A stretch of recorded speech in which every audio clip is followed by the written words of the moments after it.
اللهم صل على سيدنا محمد النبي الأمي وعلى آله وصحبه وسلم.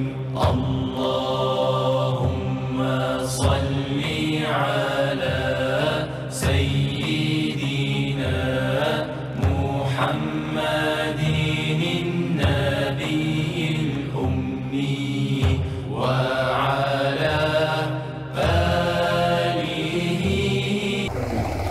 إن الحمد لله استسلاما لعزته نحمده سبحانه حمدا يكون ثمنا لنعمائه ومعادا من بلائه وسببا في زيادة إحسانه. نحمده ونستعينه ونسترشده ونسترحمه ونعوذ بالله من شرور أنفسنا ومن سيئات أعمالنا. من يهديه الله فلا مضل له ومن يضلل فلا هادي له.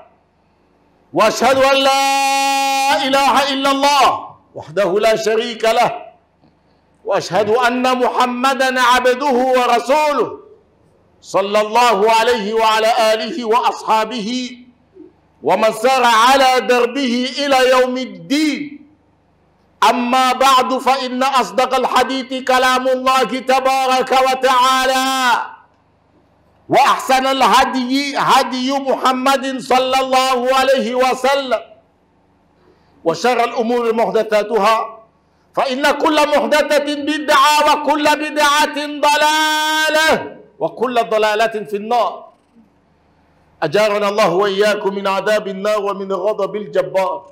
إلهي ابتليتنا فما وجدتنا صابرين وأنعمت علينا فما وجدتنا الشاكرين. فلا أنت زدت البلاء لقلة صبرنا ولا أنت رفعت النعمة لقلة شكرنا. إلهي ليتك تحلو والحياة مريرة وليتك ترضى والأنام غضاب. ليتك الذي بيني وبينك عامر وما بيني وبين الكافرين خراب. إن صح منك الود فالكل هين وكل الذي فوق التراب تراب. ثم أما بعد. Sima kozok sama tonje paina kolon zambe. Pena kota tolete nzambe mosusu ya solo toko sambe la ya zalite kaka nzambe moko mo zalisi ya likolona se.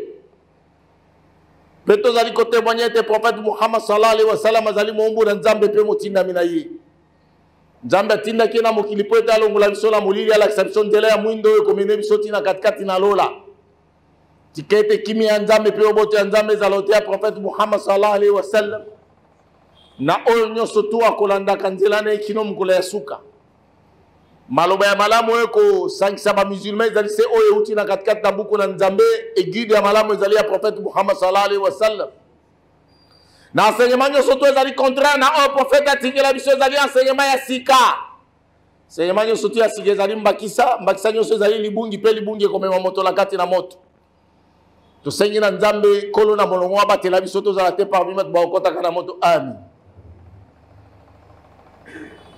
Bandeko balinga mikati na Islamu usiku mwa nafsi bitaku Allah. Nazali komite ya ngamoko pe nazali kote ya bino totambola ya kobanga Allah. Tobanga Allah subhanahu wa ta'ala na maloba tozali koloba na ba acte tozali kopose. Tobanga Allah subhanahu wa ta'ala na ba agissement na biso. Poete kobanga Allah nde kopesa biso elonga mukole ya suka. Jambe alobi clairement na katikati na buku na santu inna lil muttaqina mafaza. Ya solo bato oyo batali kobanga Allah nde bakozwa elonga. La fois passée tolobaki makambo etali surat Al-Lumaza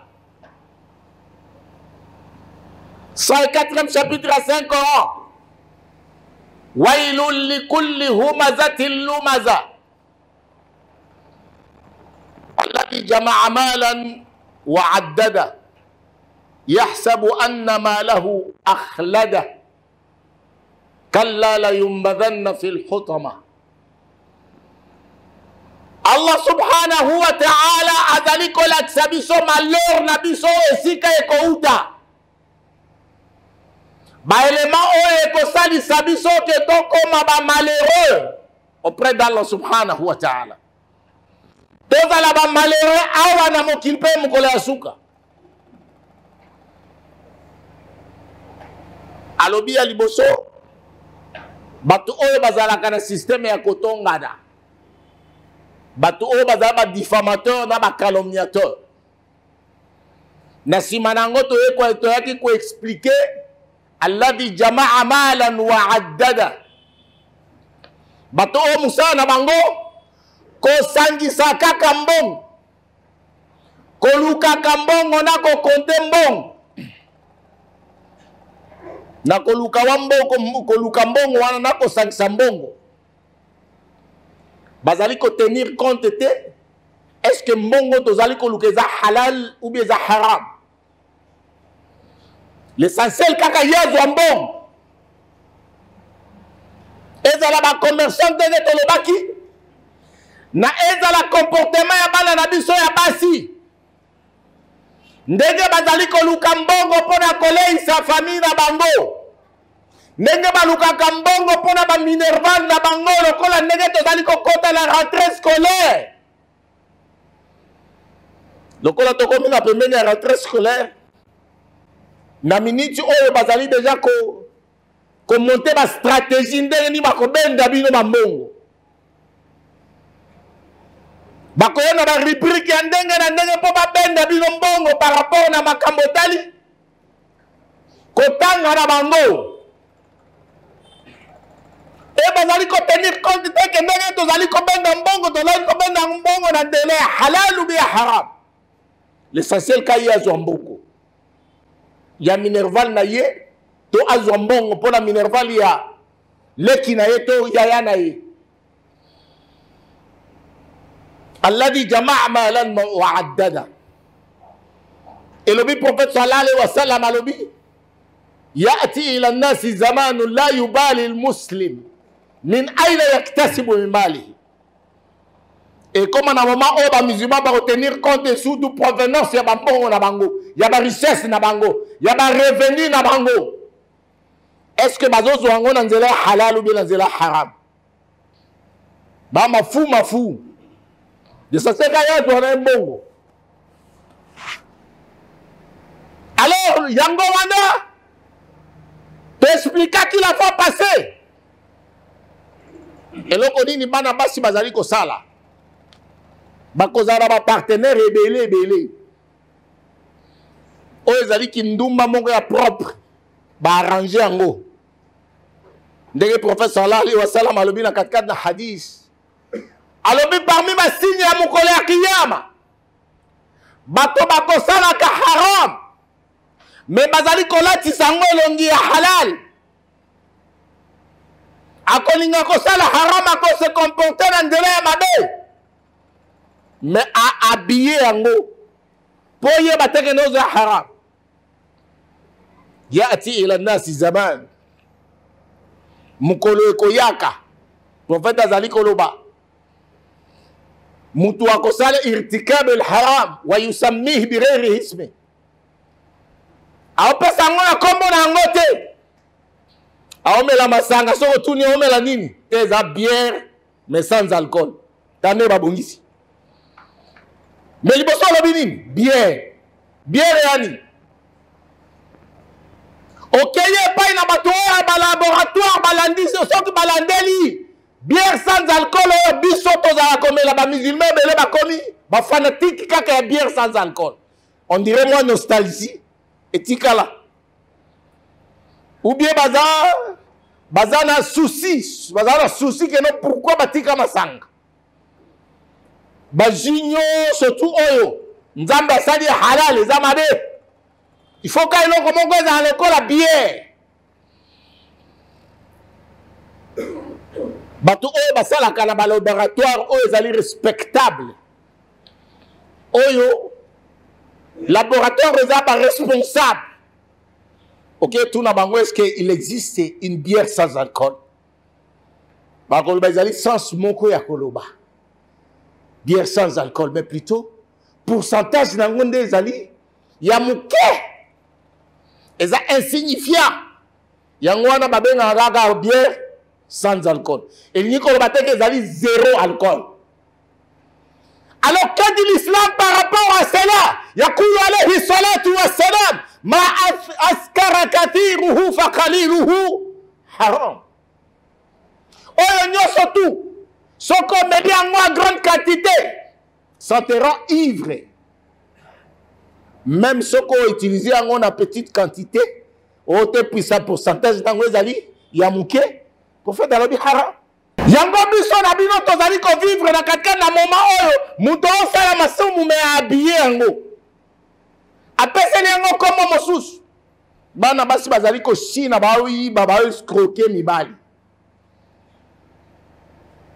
mais bazali ko habillé yango au nom de l'amour au nom de notre amour pesanga mbongo quel amour existe entre yo na ye parce que yo za soki quatrième partenaire.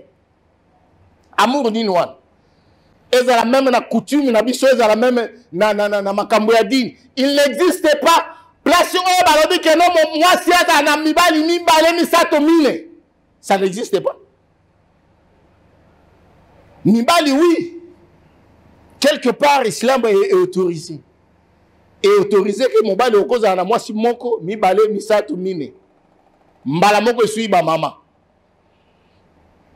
Dès que l'obika n'engwana que deux autorisé que non mobile azana moi si moko mi balé mi sato mine mbala moko suis ba maman makamwana ko simbate imaginez que moi c'est encore tombo que moi c'est encore bon maribana parce que baba les deuxième femme a 5 divorce mais mobile encore mais la basanga a ko sala liba a ko sala zina a sambela raté a divorcé. C'est quoi ça? Oyo Allah subhanahu wa ta'ala nde alobi fankihu ma taba lakum mina nisa mathna wa thulatha wa ruba'. Allah nde alobi vous avez permis, il y a une possibilité à cause de la deuxième femme, troisième femme, quatrième femme. Nzambe nde alobi e yo mutu ya mokili ekelamu ya Nzambe oyo lobi niet makamone pana ngai awa te sili sango ga kuna na mosquée sika botelaka e pana nga makamone ekota te ala yo zanani yaqulu rabbal izzati tabaraka wa ta'ala ma kana li mu'minin wala mu'mina idha qada Allahu wa rasuluhu amran an yakuna lahumul khiyarata min amri. Il n'appartient pas à un musulman ou à une musulmane lorsque Allah décrète les kambalobi qui n'ont osali A, osali B. Tu n'as pas de choix. Tu n'as pas d'avis à émettre. Osana choix te akoloba keno nga makamona eko simbe pa na ngate bo salele ko mosusu. Bon acceptons, admettons que pas na eko simba te. Mais au monde il kama kama polygamie pourquoi? Ils ont divorcé kaka pour la polygamie. Mais on va ensemble là. Mon mari n'a kafir. Mais vous allez coller, serrer, cimenter, scotcher même. Pendant nini parce que oyolinga ko sinayi. Souci vous allez ka jamaa malan wa addada. Amasser l'argent. Mbongo na yo zolia yango zo boko la bino ezo bonga famille na yo ezali ko boko la bande ko na yo ezali ko saisa bande ko no pona ba minerval na bango ezali ko saisa yo pona minerval ça t'importe peu asala aza kafira za état diete mais kaka so ba lobika ke non deuxième femme te pa na ngaite o sengi mariage o sengi divorce mais bo senga ka pe divorce pona koboya ko sambela parce que man taraka sala faqad kafara wa fi riwaya man taraka sala faqad ashrak. Hadith ya sahih nakati ya Bukhari na Muslim. Moto ya tiki lo sambo akafir. moto atiki losambo amushirik asali apostasie apolythéiste azali comparable na moto aodore bikeko. Mais il faut aussi bobo divorce pour na makambo wana ka polygame et chose grave soki okutani na mwana mwasi ata azala mwana muke soki ya ye deuxième ou bien troisième makambo wana etalinga te libala nanga c'est libala nanga. Mais ce qui a se retrouvé que nous azali la première position. Mbamoko akangi robinet. On a le droit li sous-souté. Yako bakisa simananga. Ngande terminis na yo. Wane komi nzembo. Mke ngande terminis na yo. Depuis quand? Tokoma ko saka na makambo. Tokoma ko tia ka point à vie na biso makansi na biso makambo nzambe. Quand il s'agit à Koshina, mibali misato obi bien que non, mobali wana zana basi mibale to misato l'essentiel que yozo soutire ka shida. O soutire mbongo. O lo bate makama polygamie eza hara eza mabe.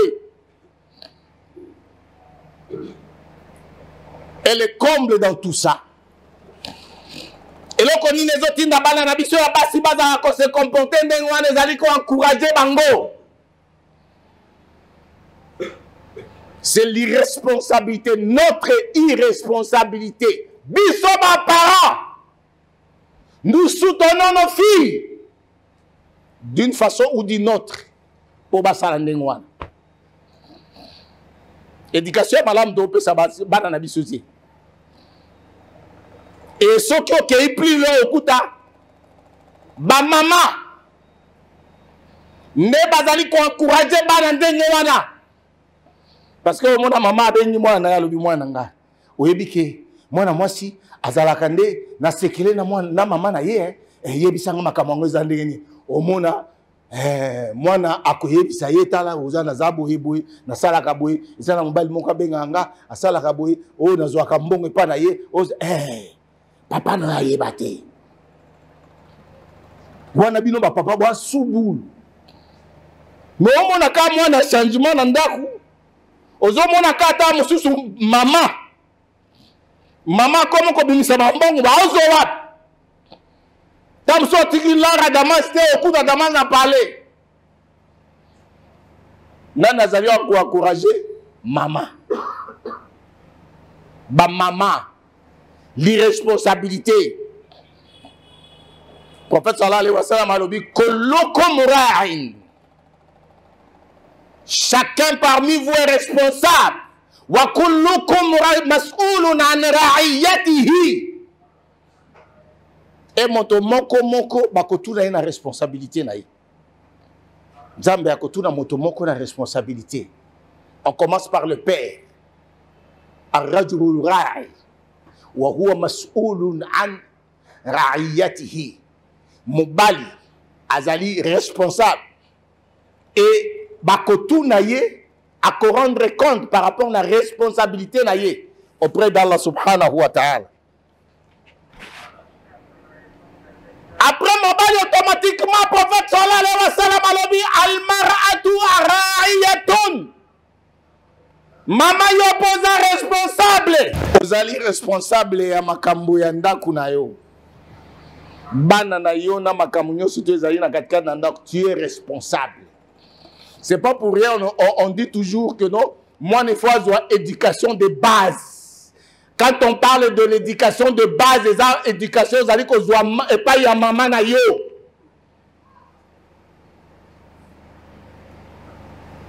Même koloba na langue oto za la koloba oboy ba minde ba benga kaka la langue maternelle baloba jamais langue paternelle parce que moto oyo ako inculquer yo ndenge ya kolobeza mama azali très responsable makambo azali ko se dérouler na ndako surtout na bana. C'est pas pour rien. Islam ezali ko yebisa la biso il faut que ça ka choix ya malamu ya kobala. Faut yeba ka mwasi nini oyo tokobala. Kozwa partenaire na yo oyo kosala na vie. Ezate kanga kibudi. Monika mwasi boyale. Osepeli na yalo bi o penza danse ndenge moni azoleka na nzela. Po monie na libanda. Ezali na ba critère au islam ezali ko loba ava yo kobala. Mwasi akoza malamu. Mais soki azali na mama oyo azali malamu te. Mama oyo azali na respecté. Mama oyo a éduqué ye malamu te. On a problème na libala. On a un problème sérieux dans le na libala. On kozala jamais bonheur na katika na libala. On kozala jamais heureux na katika na libala.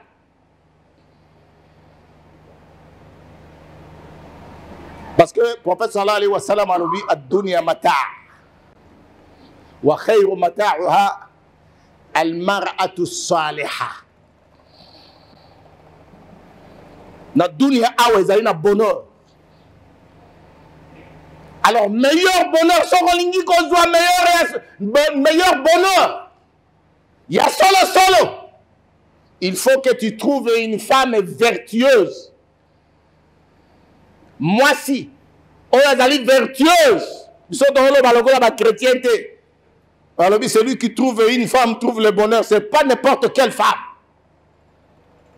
Parce que si Mosusu Bayaka ko créer division la kakane na libota. C'est pas seulement trouver une femme qui trouve le bonheur. Abadan. Elle doit être vertueuse. Celui qui trouve une femme vertueuse trouve le bonheur. Nam. Wa khayru mata'uha mar'atu salihah. Akoyeba ko encadrer bana soki yozati. Akoyeba ko éduquer bana soki yozati. Akoyeba même atako tankisa mwana na yo suratul Fatiha. Aloba bismillah avant alia. Ako inculquer yeba moral. Ya malamu na katika na mutu na ye. Akozala jamais ko appuyer dans le mal. Ndenge ba mama ebele bazali ko sala. Mwana azali ko sala kinumba, azali ko escroquer mibali. Aza na mobali yo mabe aza mobali. Mama ozoye ba ngome afanda nye. Pourquoi il en profite? Mwana tango akoya afini mwa eloko mkeba ya mama et si li mama kangi munoko. Et puis quand yo papa okotele mapolo ba. Ozi problème. À quoi intoxiquer même bana nyonso tout pour la faire voir que non tu ne les aimes pas. Oninga bana te. Et bana makotika na eloko wana ba komi ba bana ya mama. Ka mama soki alobi nde basali. Makambo mama akosala nde ezali ya malamu. Oya yo papa yo komi ennemi ya bana. A commenter cabale de façon contre yo na bana. Bana baba ndako yina yo. C'est ainsi que vous avez bande konabiso ya basi bazali ya kobeba ebeli. À cause ya ba maman bazali ko encourager le mal. Alors que ce sont des responsables enzambe ya kotuna kana responsabilité ya pesi. C'est pas seulement peu boti. Mais plutôt moi na wana tango yo boti ye. Ezali amana. Il faut qu'on y ait qu'on éduquer. C'est pas pour le prophète sallallahu alayhi wa sallam alobi mana ala jariyatayn hatta tablugha kunna lahu sitran minan nar. Sokoboti bana ya basi mibale. O encadrer bango malam wa ahsana tarbiyatuhunna pe obongisi bizaleli nabo o éduquer bango. Opesi bango ba moral o ya malam. Bana wana mibale bakozala cause ya yo. Kokota na moto te. Bakozala barrage pona yo po okota na kata moto ya lifeloti. Balobi bana mibali te. Bana ya basi. Pourquoi bana ya basi? Parce que soki éduquer bana basi malamu société ekozala ya kobonga ekozala ya kobonga parce que maman na 4 de islam ou bien na 4 na mokili azali lokola une école al ummu madrasatun fa in a'dadtaha a'dadta sha'bun tayyibul araqi. Maman azali considérée comme une madrasa, une école. Ceux qui ont préparé de le bas âge, na kopesa ye, ba valeur, kopesa ye, ba morale ya malamu, ont éduqué ye convenablement. À ce moment-là, on peut éduquer toute une population, oyo bazali, na mayele, toute une population, oyo bakoki, kotombola développement ya mboka.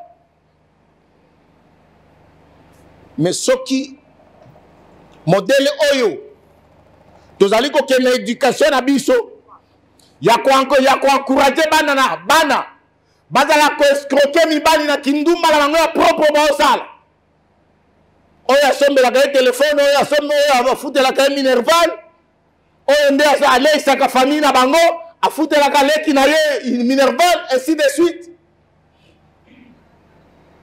Moyen société na biso ebongeza te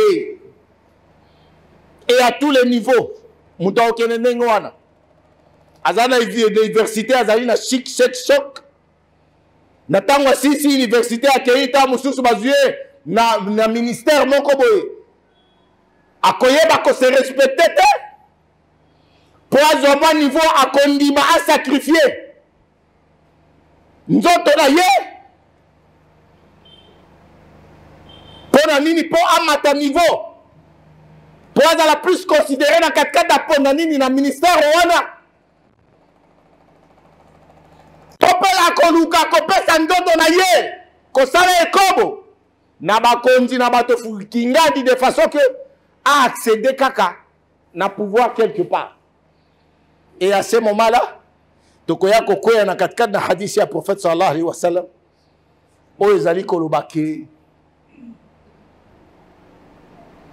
batu soki bakamati basi alolenge wana batie bango na likolo ya pouvoir na bango. Ça veut dire bazali bakomi bakondi na bango. Société wana ekobonga jamais. Lan tuflihu almar'a la yuflihu alqawm wala amrahum almar'a. Prophète sallallahu alayhi wa sallam alobi basi alolenge wana ceux qui bazui responsabilité bangonde bakomi na bino bakoki jamais kotambwisa makambo malonga parce que bazali mal éduqué. Nous devons prendre nos responsabilités, surtout biso ba papa. Rentrée scolaire yango ezali ko e belemi zwa responsabilité na yo papa. Tika kovanda kaka na kwe oluka musala te oluka moyen ya kokoti sabana na na classe te kotangi sabana na yo te et soki yo manifester irresponsabilité wana okofungola porte po mwasi na yo na mwana na yo bana ko comploter bakotinda mwana po abandaka kokende koluka kambongo e bokanisi ke modèle wana ya koluka mbongo ekozala na suka te mbongo tozali ko amase ndenge wana oyo mwana mwasi azali kokende koluka ka ndenge wana bokanisi ke ekosuka te. Nzambe alobi na 4 na Coran ya na malahu akhlada ekotika la ka perpétuellement mbongo wana oyo azali ko sangisa ndenge wana ezala halal ezala haram azau kanisa keno ekotika la ka perpétuellement ekotika la kalibela changement ekozanga changement ekozala te. Allah subhanahu wa ta'ala lobi kalla la yumbadhanna fil hutama. Conception bozali na ezali conception mabe parce que suka na bino ekozala hutama. Hutama, qu'est-ce que signifie hutama? Wama adraka mal hutama. Eloko nini oyo babengi yango hutama? nzambe ye moko apesi tafsiri ya hutama alobi narullahi almuqada ezali moto ya Allah oyo epelisama. Hutama ezali moto ya Allah oyo epelisama. Moto wana esalaka nini? Allati tattaliu ala al-afida. Moto wana tango ekobanda kozikisa yo ebandina makolo ezali kokota tina moele punye ti na mutu na yo ti na motoma ezali eloko ya lisekite parce que prophète alobi fatakunaha wala ubishikhi tamra to banga moto ya lifelo soko yoki keno acte oyo komema yo na lifelo il faut to kobanga yango même s'il s'agit ya ko bimisa sadaka ya pasuli ya date ya une partie ya date au kateli moninga pour être éviter au moto ya lifelo. Allah subhanahu wa ta'ala pia azali ko yebsa la biso wattaqu an-nar allati waquduha an-nas wal hijara. Bobanga moto oyo ba combustible na yango oyo ko pelisaka yango e ko aider ba epelisama e ko zala biso bato na mabanga po yango epela makasi biso to soto ngito pelisa moto makasi to sara nini to zi makala na sima nango to zi pétrole to mafuta to tie to pelisi na alimeti ngona ndenge epela na flamme. Mais oyo ya lifelo makala ya moto na petrole ya moto ezali biso waquduha an-nas wal hijara ezali biso bato na mabanga nde bakosangisa biso wana topelisi moto wana ya lifelo.